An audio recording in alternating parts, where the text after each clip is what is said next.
Assalamualaikum warahmatullahi wabarakatuh. Kelas 12 PDF Kuliah Putra dan Putri. Kita lanjutkan materi persiapan imtihan watoni untuk mata pelajaran hadis ilmu hadis. Kali ini kita akan membahas kisi-kisi untuk nomor soal 9 dan 10 ya. Babnya tentang bab ke-119 ya. Silakan ditulis bab di Riyadhus Shalihinnya ke-119.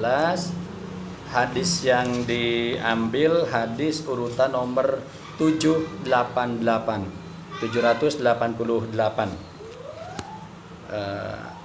Di sini babnya menjelaskan tentang sifati tulil qamis wal kam wal izar. Bab ini menjelaskan tentang larangan sarung, kemudian jubah atau tub orang Saudi bilang ya, itu sampai menutupi mata kaki, termasuk celana panjang. Gak boleh menutupi lebih panjang dari mata kaki, tapi ada alasannya. Hadis ke-788 silakan dilihat. Wa ani bin Umar radhiyallahu anhuma anan nabi sallallahu alaihi wasallam qol manjarro gitu ya, manjarro thawbahu khuyala'a lam yangdhirillahu ilaihi yaumal qiyamah.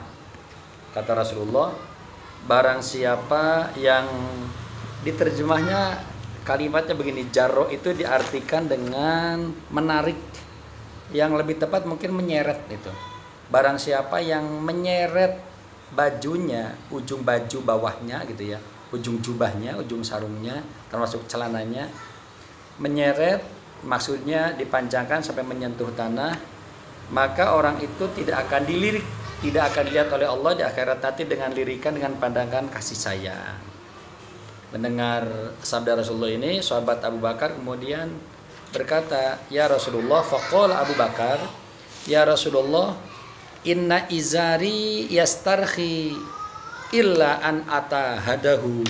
Kata sahabat Abu Bakar ini, ya Rasulullah, sarung saya ini suka terlalu panjang, kepanjangan, ya keseret jadinya bawahnya gitu. Kecuali kalau saya betulkan posisinya, saya naikkan misalnya, atau kecuali kalau saya pakai sabuk misalnya, saya enggak keseret. Jadi sahabat Abu Bakar Siddiq takut masuk ke dalam hadis ini, takut di akhirat nanti tidak akan dilirik oleh Allah karena termasuk orang yang menyeret sarungnya gitu.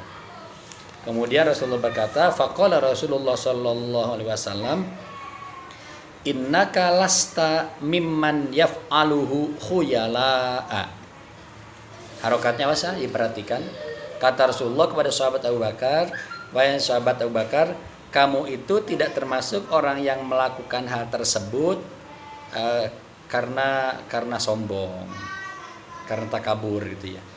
Jadi karena sahabat Abu Bakar Siddiq itu konon badannya kan kecil, pendek, sehingga sementara jubahnya kepanjangan, sarungnya untuk ukuran beliau itu panjang, jadi keseret. Jadi kata Rasulullah, tidak, orang-orang yang nyeret sarung itu karena sombong, sedangkan engkau melakukannya bukan karena sombong. Kok ada ustadz yang begitu? Iya, jadi orang yang kebiasaan orang Arab, jubah panjang itu menunjukkan dia seorang yang alim, menunjukkan ulama. Jadi untuk menunjukkan dia ulama, jubahnya dipanjangkan, diseret gitu ke wajah. Nah, itu nggak boleh.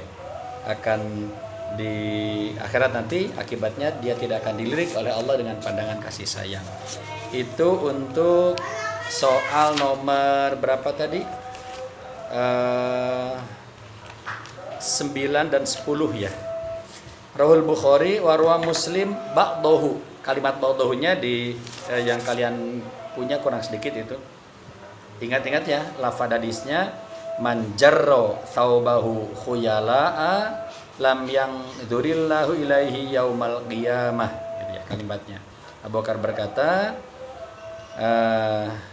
inna izari yastarhi illa an atahadahu. sahabat Abu Bakar Siddiq nggak termasuk karena melekakunya motifnya dorongannya bukan karena sombong. Hadis yang berikutnya untuk urutan soal ke 15 sampai 17 ya. Sebab 11, 12, 13, 14-nya ilmu hadis. Kita lanjutkan ke urutan nomor soal 15 sampai dengan 17. 15, 16, 17. Babnya bab ke 212. Bab 212 nomor hadis 1157. Sebentar lompatnya agak jauh ini. 1157 babnya ya. Saya cari dulu.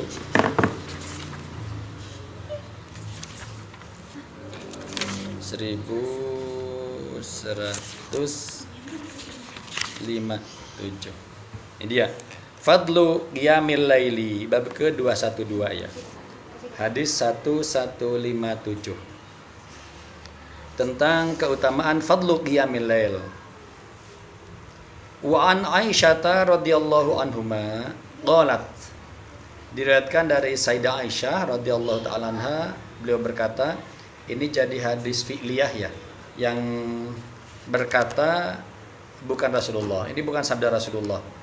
Dimulai dengan perkataan Sayyidah Aisyah, istri beliau, putrinya sahabat Abu Bakar Siddiq. Kata Sayyidah Aisyah radhiyallahu taala anha, kana Nabi, beliau bercerita, kana Nabiyyu sallallahu alaihi wasallam yaqumu minal lail hatta tatafattara qadamahu.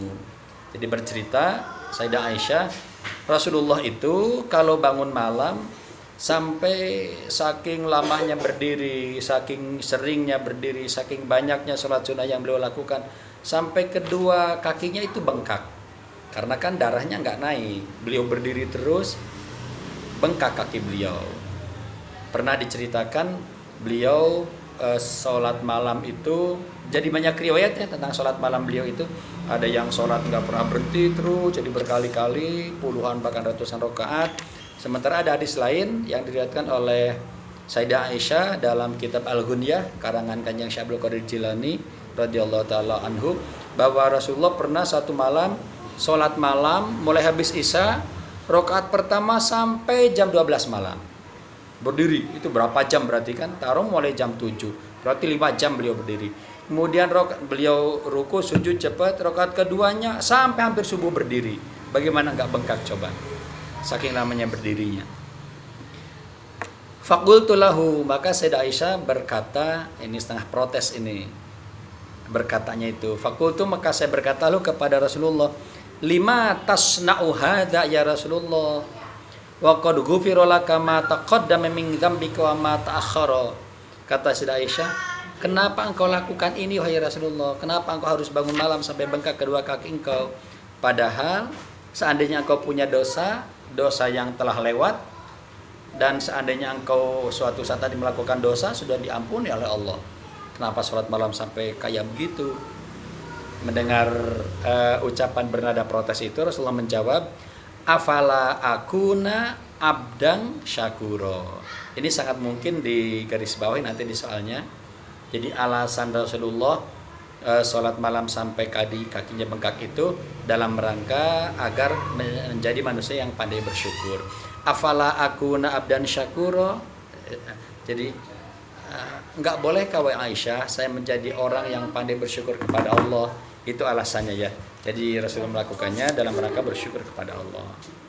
Muttafaqun alaih. Wa anil Mughirah nahwu, sahabat Mughirah juga meriwayatkan hadis yang sama. Juga muttafaqun alaih hadis Mughirah ini. Apa yang dikatakan Rasulullah ini juga terjadi juga kepada guru kita Hadratus Syekh Ahmad As-Sulali Saki radhiyallahu taala anhu. Ketika itu beliau dalam keadaan sakit ditemui Nabi Khidir dan Yai Sepuh ya. Jadi ada sering sekali beliau ditemui oleh para nabi. Seperti di pengajian terakhir yang bulan Rajab 29 itu banyak nabi yang menemui beliau, tapi dalam satu kesempatan yang menemui Yai Sepuh dengan Nabi Khidir. Kemudian Nabi Khidir berkata, nawari gitu kepada Hadratus saya, ayo mau minta apa kepada Allah, akan saya sampaikan, akan saya aturkan kepada Allah. Beliau diam saja, nggak mau meminta. Terus dipaksa oleh Yai Sepuh untuk meminta, untuk memohon gitu ya, mohon kepada Allah, tawasul lewat Nabi Khidir. Karena dipaksa, kemudian makanya Hadratus saya bilang, minta kepada Allah untuk jadi hamba yang pandai bersyukur. Itu yang diminta. Sama dengan Rasulullah kan, afala akun abang syakuro, nggak bolehkah saya menjadi orang yang pandai bersyukur? Hadratus saya minta menjadi orang yang pandai bersyukur kepada Allah. Kata beliau dalam pengajiannya, sebetulnya saya itu selain pengen minta orang yang pandai bersyukur, jadi orang yang sabar. Tapi kata Hadratus saya, malu saya mau minta sabar. Jadi beliau hanya minta untuk menjadi orang yang bersyukur. Mudah-mudahan kita bisa meniru beliau ya, sebagai santri-santri beliau. Amin ya rabbal alamin. Jangan lupa rajin belajar untuk persiapan IW agar semua lulus dan semua bisa kuliah di kampus yang diinginkan. Terima kasih. Assalamualaikum warahmatullahi wabarakatuh.